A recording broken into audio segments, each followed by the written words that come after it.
I overanalyze everything. Can't seem to pay attention. I still sleep with my teddy bear. Dream about my ex. Am I normal?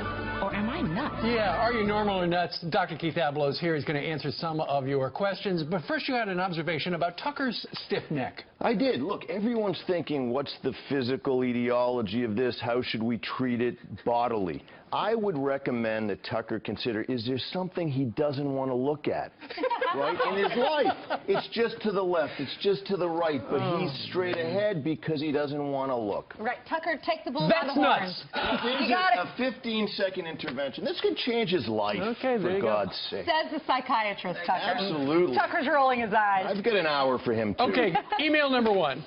All right, this is the first one. It says, my husband and I will be driving our son to college. We booked a week at a nearby hotel and made reservations to take him to dinner with his new roommates. Now he wants to take the train, and he says we're acting nuts. Is he right? Poor boy has crazy parents. Yeah, they're nuts. Look, you want to stay a night, maybe 2, but a week? And now you're organizing, you're going to own his friends too. Listen, own your own feelings about your son going to college.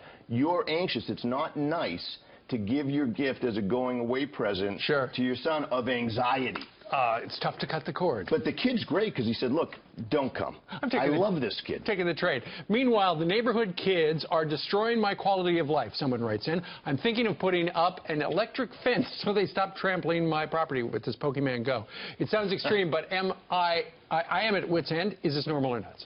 It's not nuts as long as you don't hurt anybody. Look, if the electric fence is simply to kind of alert them, hey, there's a real world out there. These kids are crazy. You're not crazy to keep them out of your yard. Kids are chasing around hallucinations, if you will, generated by technology, but they're not real. And they're chasing them into this guy's yard. I like the fact that he would then say, you know what, wake up. There's a real world. Look, see the fence and the way you felt when you touched it? Yeah. It's a cure of sorts. I applaud the guy.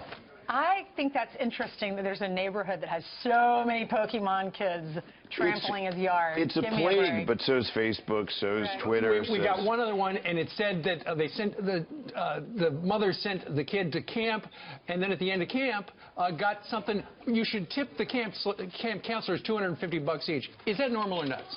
Well, it's nuts because, as I understand it, the call for the $250 came from the counselors saying, here's the recommended. Make it $500. Make it. I love the arrogance there, but it's crazy, and it shows the narcissism of these kids that they don't quite get it.